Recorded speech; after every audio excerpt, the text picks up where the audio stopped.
Hi guys, Hamster here, and I got a question for you guys. Is the 5.56 round, and specifically speaking, the M193 round, is it effective?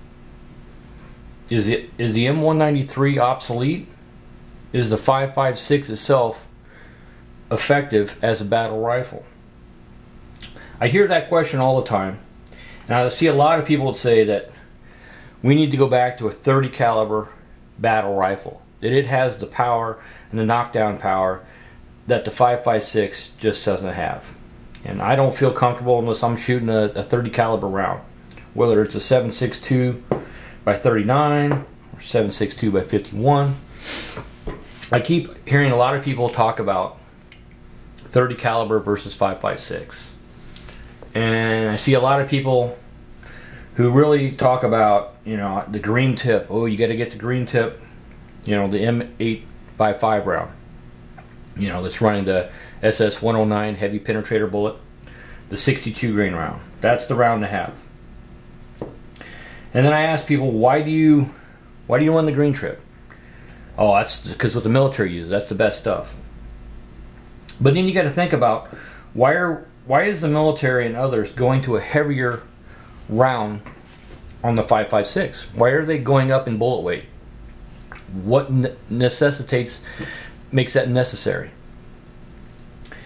And I've seen a trend in the past few years, and it's kind of puzzling me that most of the time people do things to their weapon to enhance the weapon, to make it more effective, to make it more accurate. But this is one thing I've noticed that I don't see why people are doing it so much.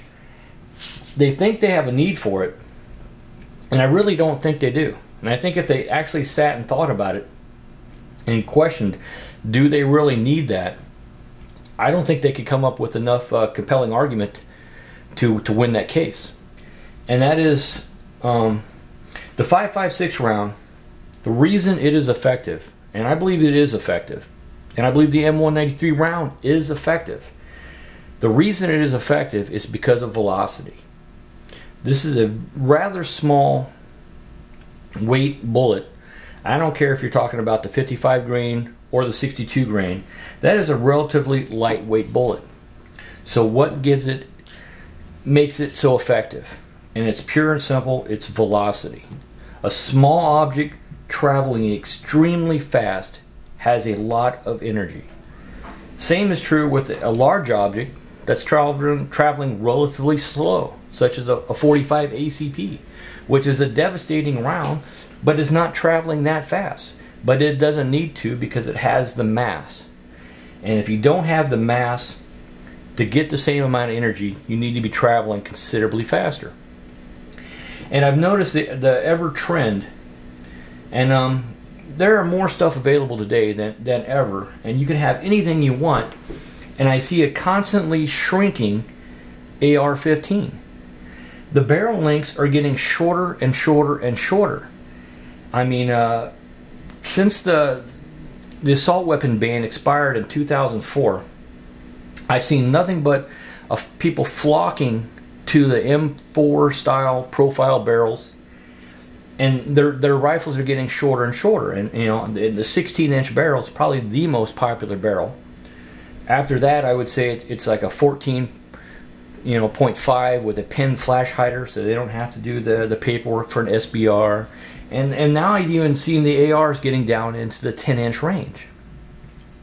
And then I constantly hear the debate about the AR-15, the 5.56 round doesn't have the power. And the M4 is only good out to maybe 300 yards. And I'm wondering if that has a lot to do with the ever shrinking barrels on the AR-15. Not only am I seeing the barrels constantly shrink, which is losing the velocity, making the round less effective, I'm also seeing bizarre choices of twist rate. More and more people are getting the 1 in 7 twist rate, and I don't see why they're getting the 1 in 7 twist rate. I mean, 1 in 7 is a very aggressive, fast twist rate. And majority of the people are either shooting the M193 or the M855. Why are they going to a 1 in 7 twist rate when a 1 in 9 twist rate is almost optimal for this bullet weight? But yet you constantly see 1 in 7 twist rate, oh, because that's what the military uses. And I just don't think it's the best choice. As a civilian, you're not limited to these choices. Your choices are unlimited. You can have whatever barrel length, whatever twist rate, and shoot whatever ammunition you choose to purchase. But yet I constantly see the barrels shrinking. I see the twist rate getting faster and faster. I mean, that's great if you're shooting 180 grain bullets. I think it would stabilize it quite well. I mean, a 1 in 8 twist rate would work fantastic with 75, 77 grain bullets. But most of these people have 1 in 7 twist rates, and they're shooting the 62 or 52 grain, or you know, the 55 grain or the 62 grain round. And I think it has a lot to do with the misconception that the AR-15 is not effective. I think people's choice of round, their twist rate, and their ever shrinking barrel is what's causing some of the debate on the AR-15. Now, I may be wrong, but that's my opinion that I've noticed over the past 10 years is the trend to go to ever and ever shorter barrels. And everybody says, oh, well, it's great for room clearing. It's real compact. I got to ask you, how many rooms are you clearing? I mean, is that appropriate sometimes? Yeah. There is nothing wrong with a carbine. There's nothing wrong with a short barrel, but it adds more limitations. And in the appropriate role, I think it has a role. But in general, I don't think most people need a shorter barrel. And I think a longer barrel would tend to serve them better, and a slightly slower twist rate. And I think the round is extremely effective, you know, at the higher velocities. The 20-inch barrel, I think, is just phenomenal performance. That 55 grain round is unbelievable power coming out of a 20-inch barrel. And everything needs to work as a system. People look at everything independently. They look at their barrel length, their twist rate, the round they shoot, their optic. They all look at it as completely separate items, unrelated to each other, when actually they need to work more as a system. I mean, barrel length, the 20-inch barrel will give you optimum performance on the 55 grain round. The twist rate to stabilize the round. The round choice, and even the choice of optic. A lot of the optics have built-in BDCs. You know, like this optic has a BDC built into it for the M193 coming out of a 20-inch barrel with that velocity. They work as a system.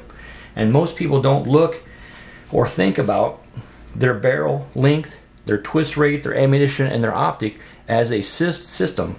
And I think if you start looking at them as a system, you'll be more optimized and have much more, you know, efficient and effective rifle. But that's one thing I've noticed, and I just don't really see the need for most people to have a shorter barrel. Even the 16-inch barrel over the 20-inch barrel, you're losing at least 200, maybe more, feet per second. And that doesn't sound like a lot. But when you start getting that round under 3,000 feet per second, the weight of that round does not carry near the energy it does when that thing is running at 3,300 feet per second. It is extremely powerful at that speed. And just to show my point here, I have a target head which I was shooting at, and this is nothing a fault of the target. Let me say, this is one of my heads off my action targets, and this target is phenomenal. This thing is 3/8 of an inch thick armored plate. This is the heavy duty model. This is 550 Bernal hardness. So this is extremely good. And I sat this target out and I checked with my rangefinder. It was sitting at 102 yards. So it's not like I had it up real close. And I just want to show you some of the damage that I did. That was my fault, not the target. I love the target. I will buy more targets. I wear this out, I'll buy another head. This is not the fault of the target. This is my fault for having the target just too close for this velocity that I was traveling. I want you to be able to see here, if the camera will pick this up, the damage to this hardened armor plate and the erosion, and that was from the 55 grain M193. This was not the green tip heavy penetrator, and this is not mild steel. This would have destroyed mild steel. And look at the damage caused right in here. And I'm glad I only shot a few of them to see what it would do at that range, but obviously 102 yards is a little too close to be shooting at 5.56 at that target. Obviously it's going just too fast. The manufacturer recommends, they say you can use centerfire rifle on their targets, but the velocity needs to be under 3,000 feet per second upon striking. And obviously at 102 yards, I am still way over 3,000 feet per second. So just something to consider when you're buying an AR or putting an AR together. Take a look at what ammunition you want to run. You know, get your barrel length and twist rate and optic to work as a system, and I think you'll have a much better performance. But as far as the 308 round goes, fantastic round, but I am still quite satisfied with the 5.56. And I shoot a lot. I shoot almost exclusively the M193. Why do I shoot the M193? I think it's effective. Also, I can get it 10 to 20% cheaper than the M855.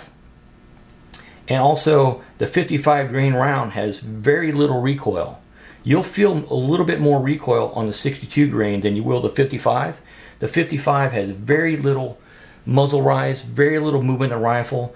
I'm able to get follow-up shots so quick. I can quickly get a second or third follow-up shot on target with the 55 grain round. I'm very quick, and I'm able to put 3 shots on target extremely quick. So the M193, I think, is still a fantastic choice, but you need to have a system, you know, system set up for it. And what I mean by system: barrel length, twist rate, the choice of ammunition, and your optic make for an effective system. So that's my take on the XM193. Still a viable choice. It's cost effective, and I think it's just an all-around outstanding round coming out of the proper length barrel. It is quite effective. So thanks for watching.